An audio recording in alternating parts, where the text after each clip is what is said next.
За сайн байцгаана уу? Шимжлэгээр ахиу уулзж байгаадаа баяртай байна. Энэ удаагийнхаа дугаараар та хэдийн харж байгаачлан өмнө нь бол манай үзэгчдээс бол нэлээд хэд хэд удаа саналууд иржсэн Шинтогийн шашны талаар яриад өгөөч гэж тэгжсэн. Тэгээд Шинтогийн шашны талаар одоо би бүтэн тайлбарлана гэх юм бол одоо тэрэн шиг үлгэр шиг юм байхгүй шүү дээ. Одоо би жишээ нь буддийн шашныг те нэг бичлэгээр ингээ бүтэн тайлбарлана гэх юм бол маш олон одоо дутуу юмнууд үлдээх ч юм уу те жоохон асуудалтай. Тийм учраас ер нь тэр сэдвээс жоохон зүхтаад яваад байсан. Тэгээс хаян бодож байгаад ер нь эндээс яг нэг тийм тэ бид нар шиг ингээ Японы түүхийг ч юм уу эсвэл Японы тэр соёл эстетикийг ингээ нэг жоохон сонирхоод явж байгаа хүмүүсийн хувьд ингээ нэг ганц нэг одоо сонирхолтой гэж бодож байгаа тэднүүсийг ингээ төвөрлөөд ярьчвал ер нь зүгээр юм болоо гэж бодоод тэгээд энэ удаагийнхаа бичлэг дээрээ би нэг 5 одоо Шинтогийн одоо сонирхолтой хэрэглэл эд зүйл байдаг ч юм уу аль эсвэл одоо санаанууд тэгээд тиймэрхүү юмнуудыг энэ та эдтэй одоо сонирхуулъя гэж бодож байна. Илүүтэй бид нарыг одоо ирээдүйн дараагийн сэдвүүдэд ярихад бас ойлгоход илүү дөхөн болох болов гэдэг үүднээс одоо энэ 5 зүйлийг сонгож аваад та эдтэй ярьж өгөх гээд бэлдээд байна. Шинтогийн шашныхын талаар хэдүүлээ жоохон дэлгэрүүлээд эхлээд яриа л да. Энэ Шинто нь болохоор Японы үндсэн шашин гэж явдаг. Тэгэхдээ Японд одоо хүмүүсээс та одоо Шинтогийн шашинтай юу гэд асуух юм бол гэд нэг жоохон бодно. Яагаад гэвэл одоо тэд нар өөрсдөө Шинтогийн шашинтай гэж хэлэхэд хэцүү. Тэр нэг статистикийг би харсан юм а тэрэн дээр ингэж байгаа байхгүй.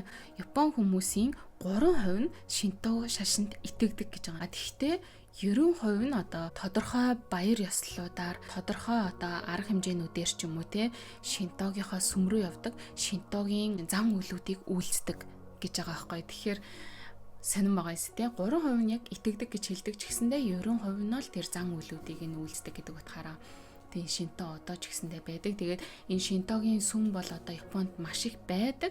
Тэр нь Японд комбин years те 24 цагийн дэлгүүрээс их тоотой байдаг гэсэн тийм судалгаа байт юм билээ. Тэгэхээр тийм ер нь бол одоо Шинтогийн тэр ямар хуужийн дарж байгаа вэ гэдг нь бол эдгээр баримтуудаас бол харагдаж байгаа болов гэж бодож байна. Яагаад ийм жинтэй байдаг вэ гэх юм бол нэгдүгээрт бол одоо Японы өөрсдийнх нь яг шашин гэж хэлж байгаа шүү дээ. Тэр утгаараа яг одоо энэ Шинтогийнх нь эдлэл хэрэгсэл тэгээ сүм хийд одоо лам хуургуудынх нь өмсгөл зүүсгэл тэгээ тэр бүх юмнуудыг нь харахаар тэндээс өөрөөс нь ингээ Япон үнэртэж идэг учраас тийм их жин дардаг юм болов гэсэн надад бодол байдаг. Одоо бид нар жишээлх юм бол буддийн шашин гэдэг байна, христийн шашин гэдэг ингээ харахаар ер нь яг нэг тийм тэндээс Монгол үнэртэж гэнэ үү гэвэл бас үгүй шүү дээ те. Харин Шинто бол яг эндээс нь Япон өөрөө ингээ харагдаж идэг, үнэртэж байдаг, тэгээ сонсогдож байдаг. Одоо тэр залбирал мөрөглүүд нь ч гэсэндээ ядчил одоо Япон хэл дээрээ байж ах жишээтэй тэр эдлэл хэрэгсэл одоо бүх бурханнууд нь бүгдээрээ Япон нэртэй байж ах жишээтэй энэ мэтэр яг нэг тийм Японы өөрийн үндэсний шашин учраас хүмүүс яхаа аргагүй одоо шүтдэггүй байсан ч гэсэндээ дагаж мөрдөж явж идэг нь тийм учиртай юм шиг байна. Шинто бол ерөөсөө байгаль дэлхий өнгөрсөн болон ирээдүй тэгээд өөртөөгөө холбогдох гэсэн нэг тийм үндсэн концепцтэй юм шиг байгаа. Гэхдээ энийг бол одоо цаашаага бүр ингэ судлаачид нь бол өчнөө олон жил судалж байгаа. Лам хуургууд нь бол Шинтогоор суралцаж өчнөө олон жил болж байгаа учраас ер нь бол иймэрхүү ерөнхий юмар хэлж байгаа боловч цаана нь бол маш их философи, маш их юм байгаа гэдгийг та бүхэн ойлгож байгаа болоо гэж бодож байна. Ерөнхийдөө болохоор амьдарч байгаа энэ газар маань те энэ хөрс маань сүнслэг гэж үздэг. Тэгээ яг одоодоо эндээ зөв сайхан амьдрах тухай сургадаг гэж хэлж байгаа. Яг энэ одоодоо эндээ гэдэг нь болохоор яг одоогийн энэ амьдарч байгаа одоо энэ биегээрээ тэгэнгүүтээ яг одоо энэ амьдарч байгаа энэ газартаа гэж байгаа байхгүй. Тэгэнгүүт яагаад ингэж хэлж байгаа вэ гэх юм бол энүүгээр нь одоо буддийн шашнаас салгаж үзээд байгаа юм л да. Буддийн шашин чинь болохоор би хойд насандаа одоо тэхгүй төлөө гэдэг ч юм уу те христийн шашинд ч гэсэндээ бас ер нь жоохон там дуунна гэдэг утгаараа ч юм уу энэ насандаа хичээж байгаа бол энэ Шинтогийн шашин болохоор тэр хойд дараачин гэхгүйгээр яг одоо эндээ зөв бөгөөд сайхан амьдрья гэдгийг сургадаг юм байна лээ. Тэгээ энүүгээр яагаад одоо буддийн шашнаас ялгаатай гэж би энийг нь ялгаж хэлээд байгаа вэ гэх юм бол энэ Японд бол одоо Шинтогийн шашинд итгэдэг үү, буддийн шашинд итгэдэг үү гэх юм бол буддийн шашинд одоо итгэдэг хүмүүс нь магадгүй олон байж магадгүй. Яагаад гэвэл Шинточин бол ерөнхийдөө ингээ Япончуудтай хамтдаа байж ирсэн шашин бол буддийн шашин чинь болохоор 6 дугаар зууны үеэс ахвалаа Хятад олон солонгосоор дамжаад энэ Японд орж ирсэн мэлээ л дээ. Тэгэхээр Тэгээ хаагур дамжиж орж ирсэн бэ гэдгээс чинь шалтгаалаад тэр шашин чи одоо ер нь бас нэг жоохон өөр байгаад байдаг талтай шүү дээ тий. Тэгэхээр хятад болон солонгосоор дамжиж орж ирсэн буддийн шашин чи ингээд явсаар байгаа төгжлийнхөө явцад одоо ингээд зарим хүмүүс хараад энэ одоо буддийн сүм үү, шинтогийн сүм үү гэдгийг нь ялгаж чадахгүй хэмжээнд очтлоо. Одоо буддийн шашин чи өөрөө японочсон байгаа гэж хэлээд байгаа байхгүй. Тэгээ зарим сургаалууд нь ч гэсэндээ мэдээж л одоо шашнууд чинь ерөнхийдөө бол нэг л одоо зоригтой байгаад байгаа шүү дээ. Тэрнтэй адилхан ингээл явсаар байгаа жоохон ойролцоо дуу болцсон. Заримдаа одоо буддийн шашинд ороход шинтогийн одоо юм жижигхэн хөшөө чулуу шиг юм байж идэг ч юм уу те. Тийм одоо хоорондоо дайсагналцдаггүй эвтэй найртай байж одоо оршиж байдаг. Тийм хоёр шашин юм байлээ. За тэгээ шинтод одоо 8 сая гаруй бурхан байдаг гэдэг жан. Тэгэхээр одоо юу гэсэн үг вэ? 8 сая гаруй бурхан гэхэр чинь хүмүүс тэгээд одоо тийгэж одоо туйлширсан юм юу ах те. Одоо 8 сая бурханыг одоо таньж мэдээ те. 8 сая бурханд одоо дахиж шүтээ залбираад ингээ явж идэх гэж те. Ямар утгаа алдсан, замаа алдсан ингэж одоо зарим хүмүүс ярьдсан байлээ. А тэгэнгუთ энэ яагаад 8 сая гэж байгаа вэ гэхээр ерөөсөө одоо энэ ертөнцийн дээр одоо бидний амьдарч байгаа энэ газар дэлхий чинь өөрөө бүгд одоо амьтаа бөгөөд сүнстэй юм аа. Одоо энэ гадаа байгаа нэг том мод хүртэл өөрөө одоо бурхан юм аа гэдэг утгаараа одоо тэр модноос одоо бурхныг олж авах боломжтой юм аа гэдэг утгаараа одоо манай монголчуудтай ерөнхийдөө адилхан гэсэн үг байхгүй. Манай монгол одоо юу гэдэг ээрэм тал байд юм чи өөрийнхөө хангаа газар байдаг ч юм уу те, говь цөлөө байдаг ч юм уу те, өөрөөсийнхөө төрж өссөн газрыг бол одоо угаасаа амьтаа гэж үзэж шүтэж ирсэн. Тэрнтэй адилхан японочууд ч гэсэндээ одоо энд байгаа бүх ан амтан, ургамал, мод, ус их болог бүгднгийн амьтаа гэж үзэж тэднээсээ дандаа одоо бурханчлан шүтдэг гэдэг утгаараа яг 8 сая биш ер нь бол ингээд юм бурхан бол одоо тоологдшгүй их юм аа гэж хэлж байгаа тэр утга юм гэдэг утгаараа одоо 8 сая гэж л ярьдаг юм билээ л дээ. Тэгээ шинтогийн одоо маш олон төрлийн баяр ёслолууд байдаг. Ялангуяа одоо Японд айлчлалаар ч яхаа аяллаар ирж байгаа хүмүүс одоо шинтогийн янз янзын гоё ёслол баяруудыг харсан болоо гэж бодож байна. Японд амьдардаг монголчууд ч гэсэн одоо ингээл нөгөө бурхнаа үүрэл хүүхдүүд ч гэсэндээ зуны баяраар юм манай хүүгийн одоо энэ зураг байна жишээ нь те. Энэ бурхнаа үүрээд ингээд хүндлээд алхаж байгаа ийм баяр واخгүй.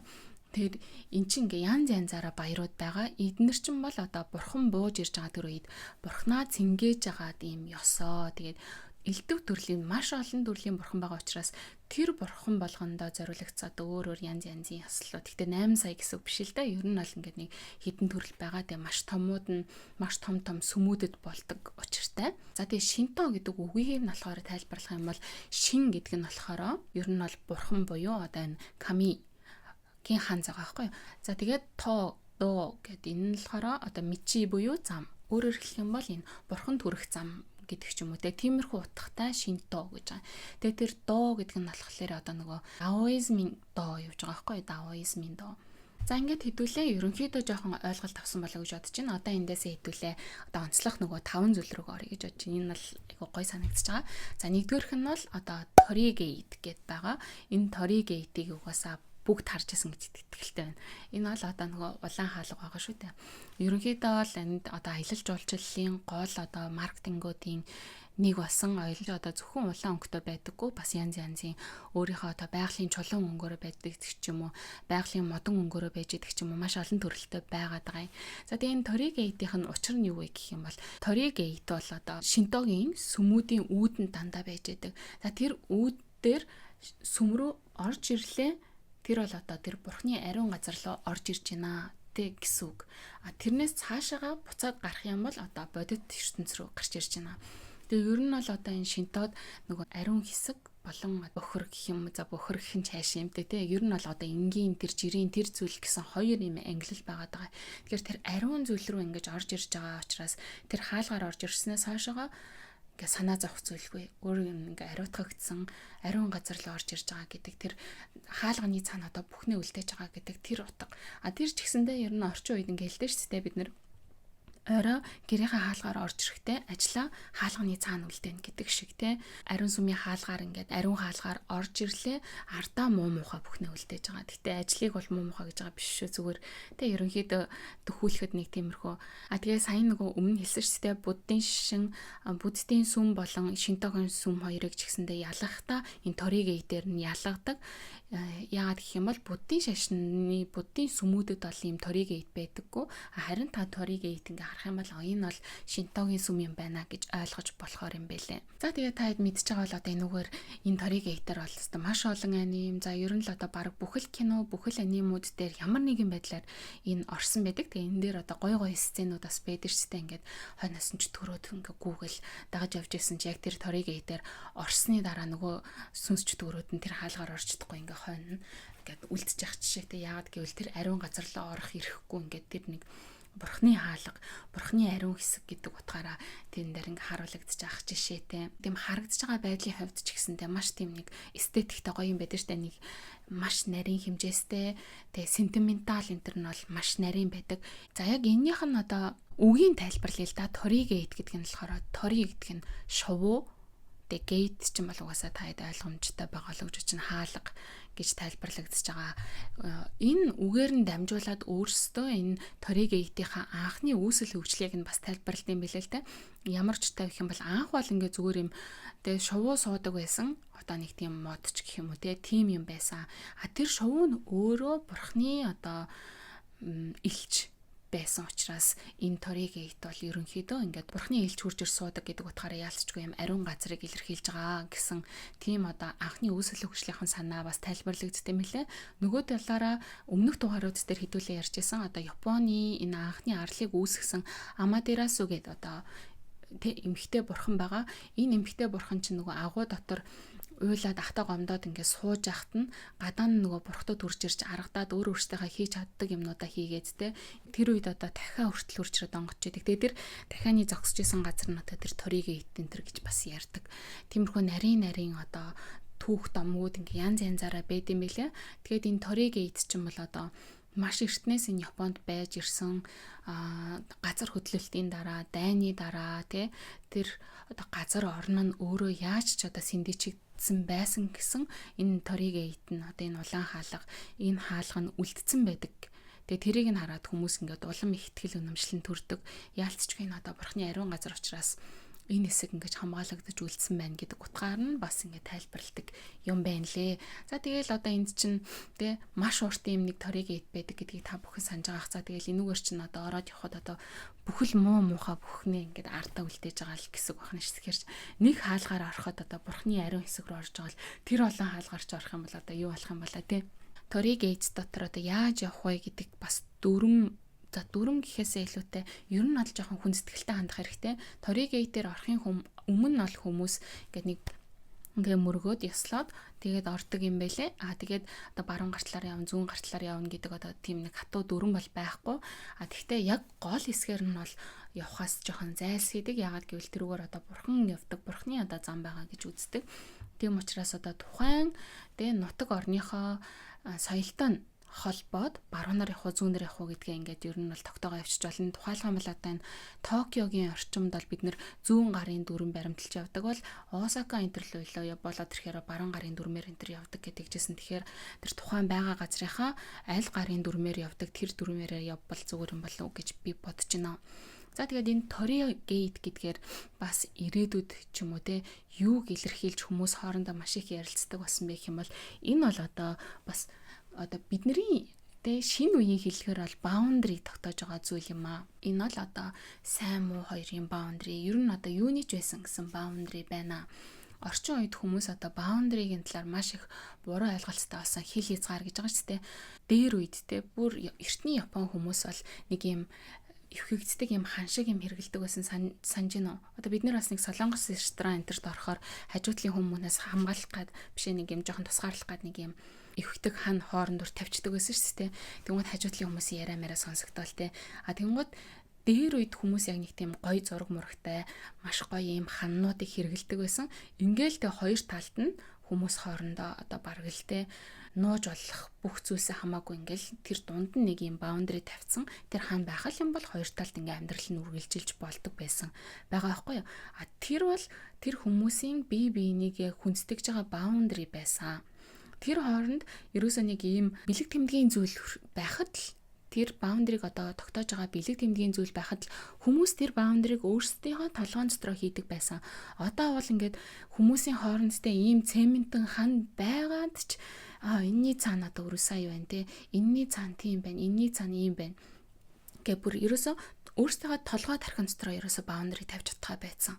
Өмнө нь маш нэмгэн зүгээр ингээл нэг шагаахад л цаатал ингээ харагдах хэмжээнд цааталт нь одоо 2 хүн 90 ажил хийжсэн ч баг харагдахаар тиймтэй сонсогдохоор тийм байж хахад ерөөсөө тэрийг толгоогоороо өөрийнхөө одоо сэтгэлээрээ шууд баундари тогтоогоод тэр одоо зүйл надад хамаагүй би тэрнээс одоо өөрийгөө тусгаарлаж байна гэдэг тэр хил хязгаарыг тавьж чаддаг гэсэн бол одоо бол те бүр цементэн хан байгаад ч юу байгаад ч хүмүүс зүгээр ингээд өөрийнхөө толгой дотроо тэр за энийг эндээс би өөрийгөө энэ юмнаас тусгаарлаж байна гэж бодож чадахгүй тэр хил хязгаараа өөрийнхөө дотор тавьж чадахгүй байгаа учраас танд одоо ямар ч тийм тусгаарлалт байгаад нэмэргүй болсон тийм нийгэм юм а гэж нэг одоо тэр шинтоог судалдаг хүн ярьсан байсан. Тэр яриаг нь сонсоод надад ер нь маш их таалагдсан. Тэгээд энэ торийн хаалгыг оролцооч тэрэнд ярьсан байсан.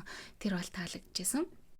Тэгэхээр энэ торийн хаалга те магадгүй тэрүүгээр ингээд ороход юу ч мэддэхгүй байх нь таны сэтгэлтэй чинь одоо өөртөө ч холбоотой гэдэг тийм юмыг бас өгүүлж байгаа юм аа. За хоёрдугаарт нь болохоор Омамори гэдээ байгаа. Энэ Омамориг бас бүгдээрээ л харж ирсэн болов уу гэж бодож байна. Ер нь бол бас Японтой холбоотой гоё соёлын одоо нэг тийм бүтээгдэхүүн нь болов уу гэж би боддیں۔ Одоо шашинтай холбоотой. Одоо шашин байсан ч гэсэн урлаг байсан ч гэсэн юм соёлын одоо тийм бүтээгдэхүүн, хөгжүүлэлттэй бүтээгдэхүүн, үйлдвэрлэл угаасаа хамтдаа явж л байдаг шүү дээ, тий. Тэрнтэй адилхан одоо энэ Японы шинто шашны одоо бүтээгдэхүүн үйлдвэрлэл тэгээ энүүгээрээ бас нэг ашиг олдог юм нь л Омамори болж байгаа юм ба. Энэ Омамори бол одоо О гэдэг чинь бол одоо хүндэтгэлийн О байгаад байгаа. Мамори гэдэг нь болохоор одоо хамгаалах гэж байгаа. Тэгэхээр энэ бол одоо хамгаалалт гэхгүй. Тэгэхээр энэ хамгаалалтыг бол одоо хүмүүс өөрсдийнхөө цүнхэндээ ч юм уу, гэртээ ч юм уу тийм авч явж болох бүх газруудаа авч явдаг. Гэхдээ бүх хүмүүс бол биш л дээ. За тэгээд Омаморигийн одоо жинхэнэ 8 сая төрөл байгаа гэдэг шиг маш олон төрлүүд байдаг. Шалгалтанд тэнцвүүлдэг Омамори, за чөтгөр шолмоос хамгаалдаг Омамори, аз авчирдаг Омамори, тэ хил амнаас хамгаалдаг Омамори гэх мэтэр манай одоо Монголд тий ер нь одоо шарын шин буддизм ч гэсэндээ ямар одоо хамгаалалтууд байдаг. Ерөөсө бүх төрлийн хамгаалалтууд ер нь энд байж байгаа. Тэгээд эднэрийнх нь өнгө дизайн гэд бүх юм нь бол бас маш гоё эстетиктэй ийм Омаморинууд байдгаа. За тэгтээ энэ Омаморигийн доторчлынхын цаасыг нь нээж болдоггүй. Жишээлх юм бол одоо саяны 4-р сард энд одоо шинэ жил эхэлж байгаа. Тэгээ шинэ жил эхлэхэд манай хүүгийн бейсболын клубийнх нь коуч нар тэгээд дасгалжуулагч нар нь бүгдээрээ юу руу яваа шинтогийнхоо сүм рүү яваад очиж мөргөөд тэгээ бүх хүүхдүүдтэй ийм Омамори авчирч өгсөн байсан. Тэгээд одоо хүүхдүүд нь бүгдээрээ ингээд зүгнээсээ зүгөөд явдаг. Тэгээд тэрийг нь угаасаа онгойлгох боломжгүй. Тэгээд тэрэн дээрээ ингээд нэг л үг бичсэн байдаг. Тэр нь одоо хүүхдүүдэд янз байж болно.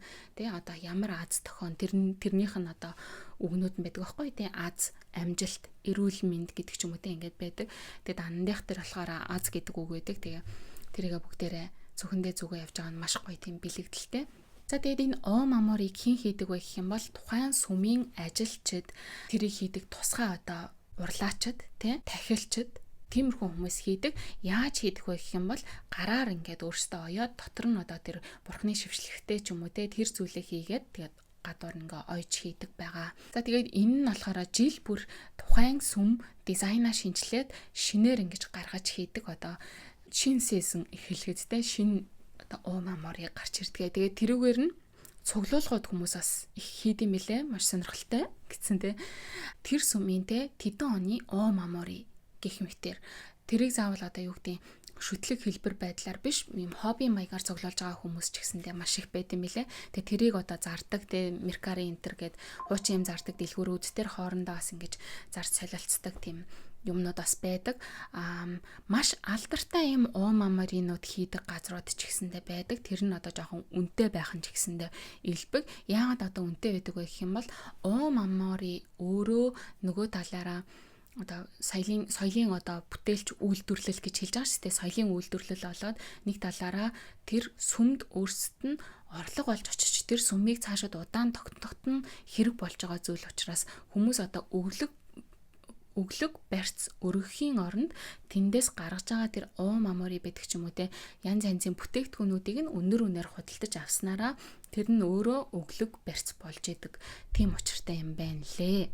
Тийм учраас одоо тухайн сүм нь одоо өөрсдийн гэсэн одоо брэнд тийм мамори ч юм уу те эсвэл бүр limited edition энтрийг хийж одоо тэрийгээ бүр юм миний хийж чадахгүй байгаа тийм лаг маркетинг энтрийг хийгээл явж байгаа нь агууллаг санагсгаа. Тэгээ яалтчгүй олон жил одоо оршин тогтносон олон жилийн түүх учраас тэгэл одоо хөгжиж дэвжээл одоо ийм болж байгаа юм л да тий. Одоо жишээлх юм бол автомашины ослын дараа тий маморийн ганцаараа ингээд түлэгдээ шатцсан нөгөө хүн нь болохоор өөрөө ингээд амьд байж идэг ч юм уу. Тэнгуут мамори одоо миний өмнөөс өөр юм золигт гарсан гэж хэлдэг шүү дээ. Тэрэн шиг ингээд миний мууг ингээд хамгаалж өгсөн энэ төр гэж тиймэрхүү хүмүүс одоо treat center дээр зөндөө битсэн байт юм билээ. Энэ мамори үнэхээр ажилсан тохиолдлууд байд юм уу гэ хагаа явж исэн чинь тиймэрхүү ганц нэг юм бол битсэн байгааг харсан.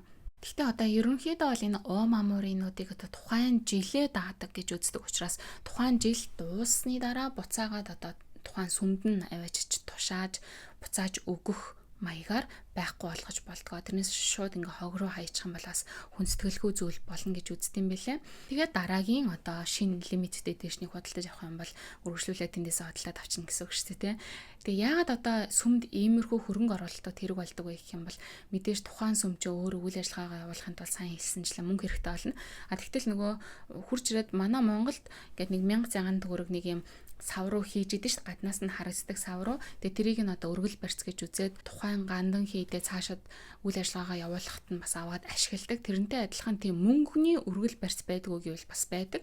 Шууд тэгээ тухайн лам хуургуудад өгөх боломжтой. Гэхдээ ер нь бол ихэнх ирсэн хүмүүс нь ингээд 5 йений зоос өөрийнхөө хүслийг хэлэхээс өмнө тийшээ шидэж оруулдаг байхгүй юм нөхрөө. Яагаад 5 йений зоос байдаг вэ гэх юм бол нэгдүгээр тийм голдоо нүхтэй учраас тэр нь бурхад болон азтай холбогдох тэр нэг одоо хаалга гэх юм да тиймэрхүү юм гэж үздэг өстэй одоо 5 йений зоосны нүхээр харахад тиймэрхүү юм янз янзын юмнууд харагддаг гэдэг ч юм уу те. Тэнгуутаа тэр зоосных нь нүхээр нь янз янзын одоо уц муц яад хүзүү мүзүүнээс зүүж авдаг ч юм уу энэ тэндээс зүүж авч тэр азыг бэлэгддэг тиймэрхүү бас соёл уламжлалууд магадгүй нөгөө талаараа мухар сүсэг бас байдаг. Тэгэхдээ 5 йений зоосон дээр өөрөө ямар зураг байдаг вэ гэдгийг та ер нь харж ирсэн үү? 5 йений зоосон дээр буудаан төрөө, ус, тиймэрхүү дүрслэлүүд байдаг. Тэр утгаараа одоо энэ Японы хөдөө аж ахуй загасчлал үйлдвэрлэл зэргийг одоо бэлэгддэг учраас тэр чинь одоо өөрөө Японы оршин тогтнож байгаа Японыг одоо амьд байлгаж исэн анхны тэр нөгөө ахуйн амжиргаагаа залгуулж исэн тэр амьдралыг тэтгсэн одоо ус гэдэг шигтэй тийм юм байсан учраас тэрэндээ гүн хүндэтгэлтэй хандаж тэр бол яалтчгүй ингээд бид бурханлаг гэж үздгээрээ энэ 5 йений зоосыг шийддэг. Дээрээс нь гоэн гэдэг байгаа юм. Го гэдэг чинь 5 йен гэдэг чинь одоо йен шүү дээ тий. Гоэн гэдэг нь нөгөө талаараа сайн хувь тавилангийн холбоо тийм холбоос гэдэг утга гоэн гэдэг. Ханзан өөр боловчиг дуудлах нь адилханараа тийм одоо утгыг бас илэрхийлж идэг учраас 5 йенийг шидэж дараа нь ингээд бурхнаас хүслээ одоо гуйхан ч үедээ ерөн залбирч мөрөдгөө гэж байгаа юм аа. Гэхдээ яг яагаад анханасаа бол тийм нүхтэй хийсэн бэ гэдгийг нь бодитоор нь тайлбарлах юм бол нэгдүгээрт металл хэмнэх дундаа нүхтэй айлгаж металл хэмнэсэн гэдэг юм лээ. Хоёрдугаарт нь болохоор бас хараагүй хүмүүст те энэ гоэн 5 йен байна гэдгийг нь мэдэх боломжийг нь олгож исэн. Гуравдугаарт нь болохоор хуурамчаас ялгах гэсэн бас нэг тиймэрхүү юм ярьж исэн. За тэгээд 5 йенээс гадна 50 йен бас дундаа нүхтэй байдаг. Гэхдээ 50 йенийг биш 5 йенийг л ерөнхийдөө ийш тийшээгээ шидэж ингэж сайн хувь тавиланг гуйдаг. Гэхдээ 5 йенийг одоо шидээ тэр нь одоо тэр лам хуургуудад бас яг өргөл барьц болоод тухайн газрыг одоо сүм хийдийг авч явахад цааш орох хөрөнгө оруулалт болох уу гэвэл бас болохгүй шүү дээ. Дээр үед магадгүй болдог байсан биш магадгүй. Одоо бол 5 йен гэдэг чинь Монгол мөнгөөр чи хэдэн төгрөг юм бэ? 100 хэдэн төгрөг шүү дээ. Тэгэхээр чин 100 хэдэн төгрөгөөр цааш авч явахад хэцүү. Гэхдээ яах вэ ямар ч лсэн гэсэн тодорхой хэмжээнд бас хөрөнгө болдог л баг. За ингээд хэдүүлээ 3 дахь хэсэг рүү оръё. 3 дахь нь бол Ятано Кагами гэж байгаа. Энэ нь бол бүр маш сонирхолтой. Энийг би ер нь баг Японд анх хурж ирэл вау гэж бодож исэн. Энэ зүйл бол одоо бурханы одоо гүнгэрвэ гэж байгаа шүү дээ. Манай монголоор та эцэд ойлгуулах юм бол тийм бурханы гүнгэрвэ дотор нь одоо бурханы оронд толь байж идэг. Энэ нь бол одоо ямар ч үстэй байдаг гэх юм бол ямар ч лсэн гэсэн бидний одоо шууд толгой дотор орж ирж байгаа эз. Ваа энэ толинд юу харагдаг гэвэл би өөрөө харагддаг. Тэр утгаараа юм болов уу гэж хамгийн эхлээд бол таамагласан.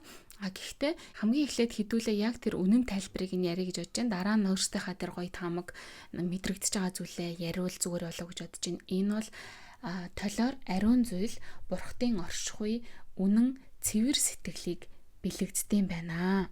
Зарим сүмүүдэд бол энэ толиор бурхныг төлөөлж идэг юм байна. Яагаад энэ толийг бурхны бэлэгдэл гэж үздэг вэ гэх юм бол Японы эзэн хааны 3 ариун эрдэнэ гэж байдаг. Нэг нь сэлэм, нэг нь үнэт чулуу, ахаад нэг нь бол толь байдаг. Тэгээ энэ гурыг бол Японы эзэн хааны эрх мэдлийн бэлэгдэл гэж үздэг. Янз янзын уран зургуудад ч байсан гэсэн одоогийн эзэн хааны янз янзын томоохон ёслолууд төр ч гэсэндээ энэ 3 эрднийг бас зал цэнгүүлдэг учиртай юм байлээ. Гэхдээ нийтэд бол бараг харагддаггүй гэсэн. Ерөнхийдөө бол нууцлаг ариун эдлэл хിവэрэ байгаа. За энэ толиор юуг илэрхийлдэг вэ гэх юм бол мэдээж үннийг бол нууж болдоггүй юм аа. Үннээс нуугдаж чаддаггүй юм аа гэдгийг илэрхийлдэг. Толинд бол худлаа дүр төрхийг харах боломжгүй. Яг байгаагаараа харагданаа. Тиймээс цэвэр сэтгэл, үнэнч байдал, дотоод мөн чанарыг тэр толинд тусгай. Нөгөөдөөгөр тэр цэвэр сэтгэл, үнэнч байдлыг тэр толинд тусгаснаар буцаагаад тэр хүн юу харах вэ гэх юм бол цэвэр сэтгэл, үнэнч байдлыг авнаа гэдэг утгаараа. За тэгтээ яг ийм толь шүтэнтэй сүмүүдэд очиод яг тэр толийг харъя гэх юм бол бас яг тийм боломжгүй байд юм бэлээ. Тэгтээ боломжтой юмнууд бас байдаг болоо гэж бодож байна. Тэрийг нилээн тийм цаана алс газар хөшигний ард ч юм уу олон нийтэд харагдахгүй тийм хаалттай байдлаар тавьсан байдаг. Ягаад гэх юм бол тэнд бурхны оршихуй байж байгаа гэж үздэг. Жишээлх юм бол энэ Исэ гэд маш том сүм байгаа. Энэ сүм дотор энэ ариун толийг бол маш хүн сэтгэлтэйгээр зассан байд юм байлээ. Тэгээ толийг муу зүйл үргэнэ, сүнснээс хамгаалнаа гэж үздэг байсан. Бидний одоогийн бодлоос бол нэлээд өөр байгаасаа бид нар ч ингээл нэг толь харахаар толинд янз янз юм харагдчих гэж байгаа юм шиг. Толинд муу юм шингэдэг, толинд муу ёрын сүнс ингэдэг тэгдэг гэдэг тийм бодол өгдөг бол эсвэргээрээ энд шинтоо дээр бол толинд сайн сайхан ариун гэгээн бүх юм ингээ байгаа гэдэг утгаараа. Тэгтээ ер нь бол толинд юу тусах нь тэр л харагддаг шүү дээ. Тэр утгаараа л юм болов гэж би бодсон шүү дээ. Гэхдээ нөгөөдөөгөр бид нар сүмд очоод бурханд очиж залбирах гад бурхны гүнгүрвата тийм үү бурхан ингээд залцсан байгаа хэсэг рүү ингээд хараад ингэж байгаа шүү дээ. Тэрний оронд ингээд толь агаад би өөрийгөө харж ийна л гэсэн үг байхгүй.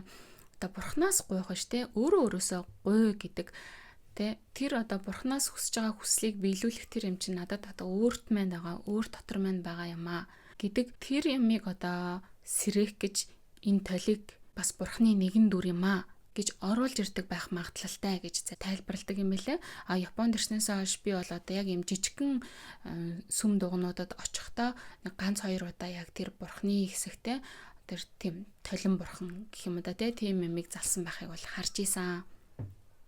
Бас үнэхээр сонирхолтой байдаг юм байлээ.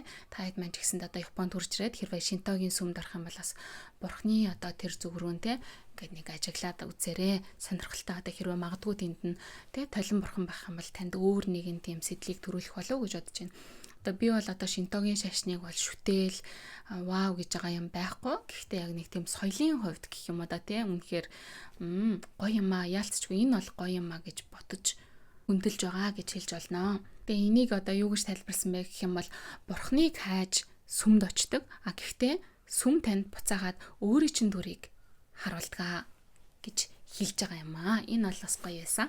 За ингээд дөрөвдөх нь бол бидний маш сайн мэддэг ийм нэг хэлбэртэй зигзаг хэлбэртэй цагаан өнгийн цааснууд байгаа. За энийг бол шинтод шидэ буюу камишидэ гэж хэлж байгаа юм л да. Тэгэхээр энэ дөрөвдүгээрт нь би бол камишидэ болон шименава гэдэг энэ хоёр зүйлийн талаар ярих гэж бодож байна. Энэ бол шинтогийн хамгийн сайн танигддаг ариун бэлэгдлүүдийн нэг ээ. Камишидэ байгаа газар шименава буюу энэ та хэдийн харж байгаа юм өвс ороочсон ариун улс ер нь ихэвчлэн байж байдаг. За энэ улсыг бол ер нь гараар хийдэг. Ихэнхдээ будааны сүрэл олсны төрлийн тийм ургамлуудыг нэг ширхэг бүрээр нь ширхэгчлэн хооронд нь ороож хийдэг юм байна. Тэгээ яагаад одоо ийм будааны сүрэл энтрийг ашигладаг вэ гэх юм бол саяны таад харсан байх. Тэгээ 5 йений зоосон дээр жишээлх юм бол будааны дүр зураг байдаг гэдэг утгаараа бас бурханд өргөл өргөх нэг одоо зоос нь болчоод өргөл нь болчоод байна шүү дээ. Тэрэн шиг яг ийм будааны сүрэл будаа ус гэдэг чинь өөрөө японочдыг амьд ойлгож байгаа зүйл гэдэг утгаараа бас шүтээд байгаа байхгүй. Тэрэнд нь одоо бурхан оршиж байгаа гэж үзэж байгаа. Тийм учраас тэр одоо амьд ойлгож байгаа зүйлээ шүтэж тэрүүгээрээ энэ ариун олсыг нэгч хийж өөрсдийнхөө тэр сүмийнхээ урд залж байгаа ариун газруудыг хамгаалж байгаа гэж хэлж байгаа юм. Тийм учраас будааны сүрлээр ариун олсыг хийх нь одоо маш утга учиртай гэж хэлж байгаа юм аа. Тэгээд энэхүү одоо олсыг хийхдээ маш олон хүн одоо та хэдийн харж байгаачлан ингэж хийдэг.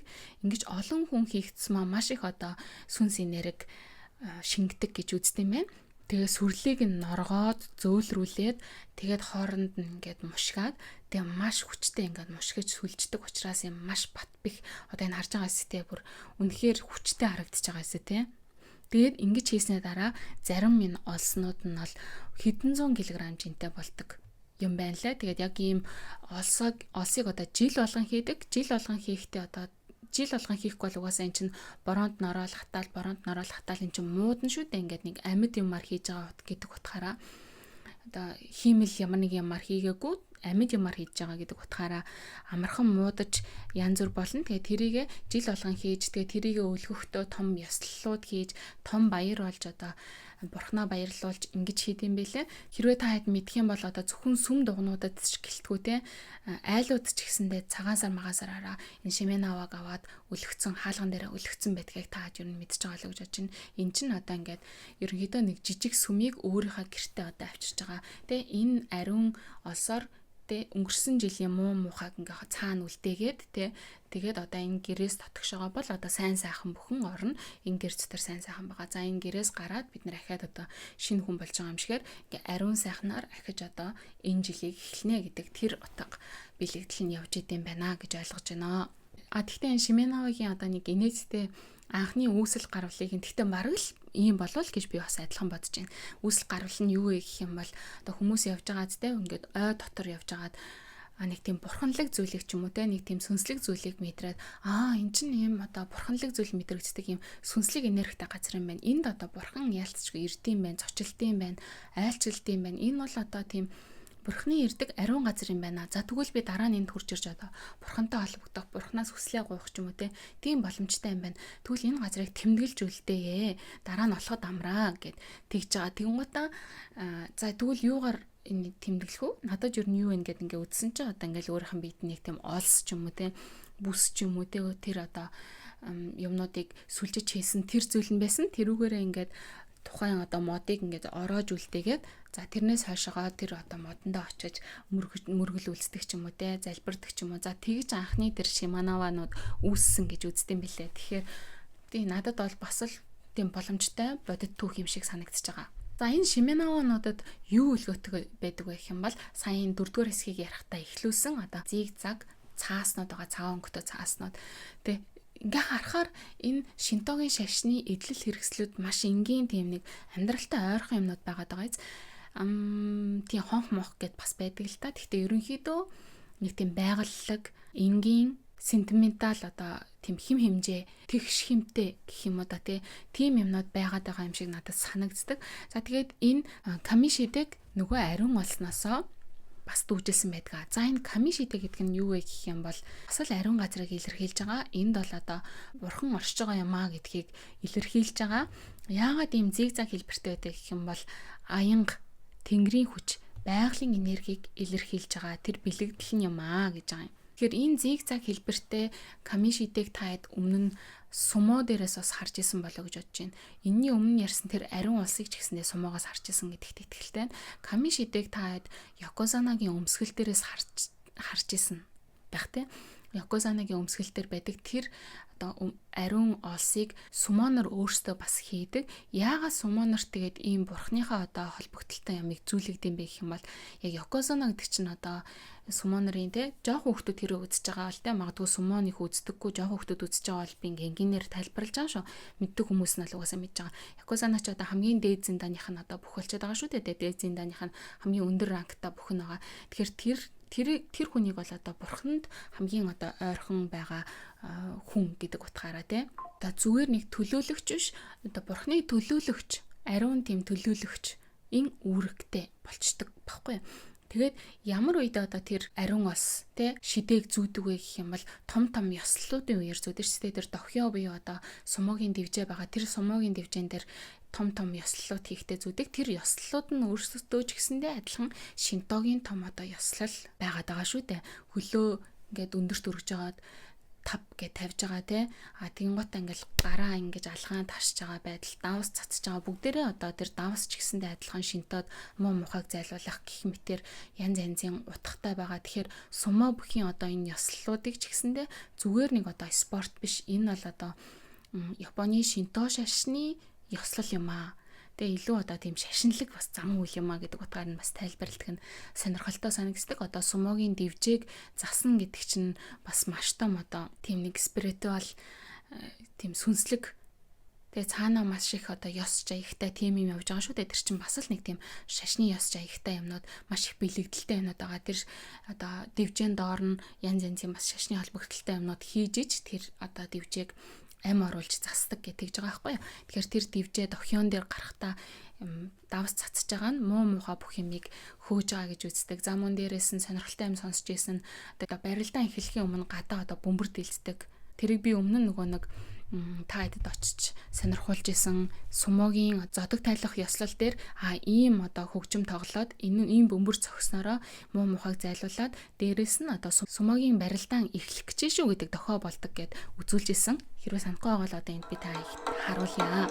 Тэгэхээр энэ болгон ч бүгдээрээ өөрөө шинтогийн тэр одоо ариуслийн зан үйлээс тийм үүдэлтэй зүйлс байх нэ. Тэгээд хэрвээ мэддэг бол манай одоо Якозана нар ч өмнө нь Мие гэж аймагт очиод одоо иймэрхүү том ёслолуудыг нэлээд хийжсэн.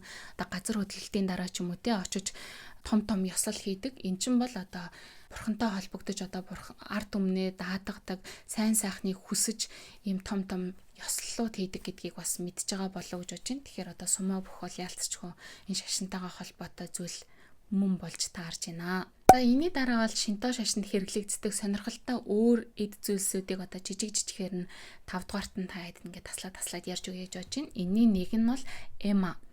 За эма гэдэг нь болохоор гэдэг одоо зураг, тэгээд ума гэдэг морь гэдэг хоёр үгний юм бас л нийлэлэмж байгаа юм л да. Энэ нь болохоор одоо зурагт морь гэх юм уу да тийм байгаа. Ийм одоо зурагтай морьтой модон самбар дээр жижигхэн хавтан дээр хүмүүс хүслээ бичээд ингээ үлэгдгөө. За энэ бол бас л тийм нэг нилээн шинтогийн юм нилээн эстетиктэй тийм зүйлсүүдийн нэг юм шиг надад санагддаг. Шинтогийн сүмд ороход одоо бол яг арталтан зурж мурцсан ч гэдэм урталтан жижигнэр зурцсан байдаг. Тэгээд өмнө нь алхахлаарэ шинтогийн одоо шашинд хүслээ гуйхтаа ч юм уу те өргөл барьцаалгаж морь одоо өргөдөг байсан байгаа байхгүй. Тэгээ одоо орчин үед болохоор одоо хүн болгон тэгж морь өргөөд авах боломж ч байхгүй. Тийм учраас морийг төлөөлүүлээд одоо энэ морьтой юм хавтан дээр хүслээ бичээд энд ингээд үлэгдэг юм байна л да.